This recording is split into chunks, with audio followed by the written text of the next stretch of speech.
Hello,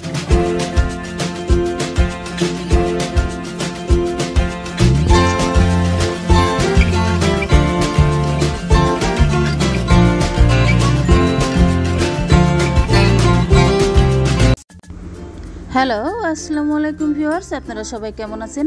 আশা করি সবাই অনেক অনেক ভালো আছেন। আমি আলহামদুলিল্লাহ ভালো আছি। আপনাদেরকে আজকে দেখাতে যাচ্ছি অসম্ভব মজার একটা ভর্তার রেসিপি। তো প্রথমেই আমি এখানে 2-3 টুকরো বড় মাছ নিয়ে নিয়েছি। আসলে ফ্রিজে থাকলে মাছ বোঝা যায় না যেটা কোন মাছ। তো এখানে আমি ওই যে কী যেন বলে আমেরিকান রুই মাছ নিয়েছি। তো আমি নিতে চাইছিলাম কাতল মাছ, তো ভুলে এটাই ভিজিয়ে ফেলেছি। এখন আর কি করা, আবার আরেক পুটলি ভিজাতে গেলে অনেক টাইম লাগবে, তাই আমি এটা দিয়ে করে নিয়েছি। এটা যে কোনো ধরনের বড় মাছ হলেই হবে। তো দেখুন এখানে আমি 3 পিস নিয়ে নিয়েছি। 1 পিস দিয়েও করা যাবে, কোনো সমস্যা নেই। তো আমি নুন হলুদ মাখিয়ে মাছগুলোকে সিদ্ধ করে নিয়েছি। ওদিকে ঠান্ডা হতে থাক, আর এদিকে আমি পটল টুকরো টুকরো করে নিয়েছি। এই পটলটা কিন্তু ছিলতে যাবেন না, ওই বটি দিয়ে চাষ দেয় না, সেভাবে চাষ দিয়ে নেবেন। সে উপরের হালকা পাতলা খোসা ছাড়িয়ে নিয়ে এভাবে টুকরো টুকরো করে কেটে নেবেন। তারপরে এখন আমি চুলায় তেল গরম করে নিয়েছি কড়াইয়ের মধ্যে। এখন আমি এই তেলের মধ্যে এই পটলগুলোকে হালকা ভেজে নেব। আর এটা সরিষার তেলে করলে বেশি ভালো হয়, আমি সয়াবিন তেল দিয়ে করেছি। মনে রাখবেন, বর্তমান যুগে 3টি কাজ করলে বাস খাবেন নিশ্চিত। 1, নিঃস্বার্থে উপকার করলে। 2, কাউকে টাকা ধার দিলে। 3, কারোর সাথে ভদ্র ব্যবহার করলে। তো এখানে আমি একটু সামান্য নুন দিয়ে দিয়েছি। নুন দিলে তাড়াতাড়ি এটা নরম হয়ে যাবে। তো এখন আমি নেড়ে চেড়ে সুন্দর করে ভেজে নেব। তো আমার ভাজা হয়ে গেছে, খুব বেশি ভাজতে হবে না। আমি একটা বোলের মধ্যে তুলে নিচ্ছি।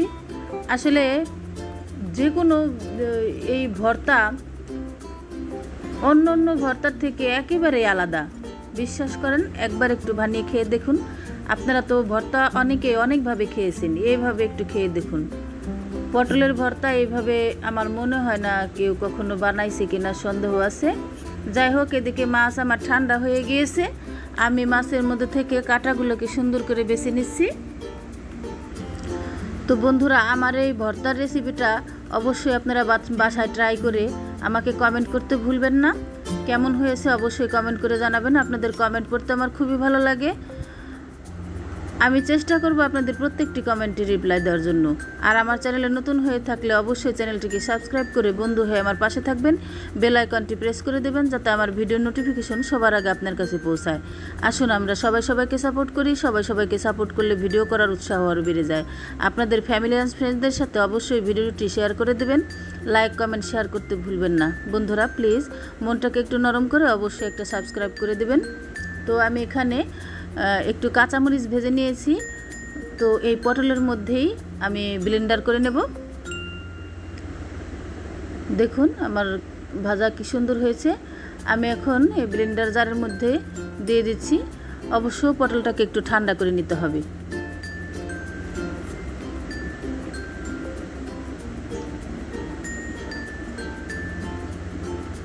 তো আমি ব্লেন্ডার জারে দিয়ে ঢাকনাটাকে ঢেকে দিয়ে ব্লেন্ডার করে নিয়েছি। এদিকে আমি চুলায় কড়াই বসিয়ে দিয়েছি। এখানে দিয়ে দিয়েছি কালো জিরো আর গোটা জিরে। এই দুটোকে একসাথে একটু হালকা ভেজে নেব। তারপরে আমি থেতলো করে রাখা রসুন কুচি দিয়ে দিচ্ছি এর মধ্যে। আমি রসুনটাকে থেতলো করে নিয়েছি। আপনারা চাইলে কুচি কুচি করে কেটেও দিতে পারেন, কোনো সমস্যা নেই। এই ভর্তাটা গরম ভাতের সাথে খেতে দুর্দান্ত লাগে। তো এখন আমার ওগুলো ভাজা হয়ে গেছে। আমি এখন মাছগুলো এর মধ্যে দিয়ে দিয়েছি, যে সিদ্ধ করে রেখেছিলাম আর কাটা ছাড়িয়ে বেছে রেখেছিলাম সেগুলোকে। তো আমার একটা জিনিস ভুল হয়ে গেছে, এর মধ্যে ওই রসুন কুচি লাল লাল করে ভেজে নিয়ে তারপরে আপনার পেঁয়াজ কুচি দিতে হবে। তো আমি পেঁয়াজ কুচি দিতে ভুলে গিয়েছি, এই জন্য ওটাকে ভেজে নিয়ে নামিয়ে রেখে আমি অন্য একটা কড়াই চুলায় বসিয়ে দিয়ে একটু তেল দিয়ে আমি পেঁয়াজটাকে ভেজে ওর মধ্যে দিয়ে দেবো, তাহলেই হয়ে যাবে। আসলে জানি না, বর্তমানে কিছু কিছু কাজ আমি মাঝে সাঝেই ভুলে যাই। এই আমার মতো এই ভুলার ব্যারাম কার কার আছে অবশ্যই কমেন্ট করে জানাবেন। তো এই দেখুন আমি পেঁয়াজটাকে একটু একেবারে লাল করে ভাজতে হবে না, একটু নরম নরম হলেই এর মধ্যে দিয়ে দিলাম। আর আপনারা কিন্তু আমার মতো ভুল করবেন না, ওই রসুন ভাজার পরেই পেঁয়াজটা ওর মধ্যে দিয়ে দিবেন।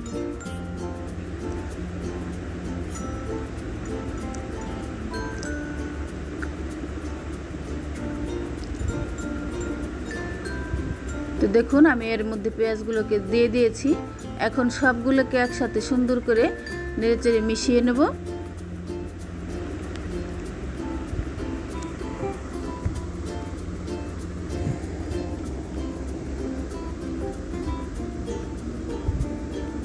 তো দেখুন আমার ভাজা হয়ে গিয়েছে। এখন আমি যে পটলটাকে ব্লেন্ডার করে রেখেছিলাম সেটা এর মধ্যে দিয়ে দিলাম।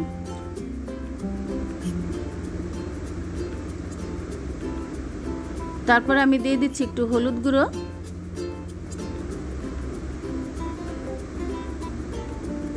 হলুদ গুঁড়ো দিয়ে আমি একটু নেড়েচেড়ে সুন্দর করে মিশিয়ে দিচ্ছি।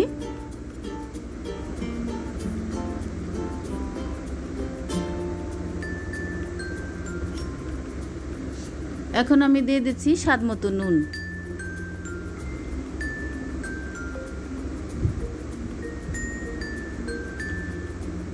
এখন এটাকে লো হিটে আস্তে আস্তে জাল করতে থাকতে হবে আর এভাবে নাড়তে থাকতে হবে যাতে নিচে পুড়ে না যায়। নিচে পুড়ে গেলে কিন্তু ভর্তার টেস্টটা ভালো আসবে না। এইভাবে নাড়তে চাড়তে যখন দেখবেন যে উপর দিয়ে তেল ছেড়ে দিয়েছে, তখন আমি হালকা একটু চিনি এর মধ্যে অ্যাড করে দিচ্ছি স্বাদের ব্যালেন্সের জন্য। আপনারা চাইলে চিনিটাকে স্কিপ করতে পারেন। তো দেখুন আমি নেড়েচেড়ে ভাজতে ভাজতে এখন দেখুন উপর দিয়ে তেল ছেড়ে দিয়েছে। আমার ভর্তাটা প্রায় হয়ে গিয়েছে।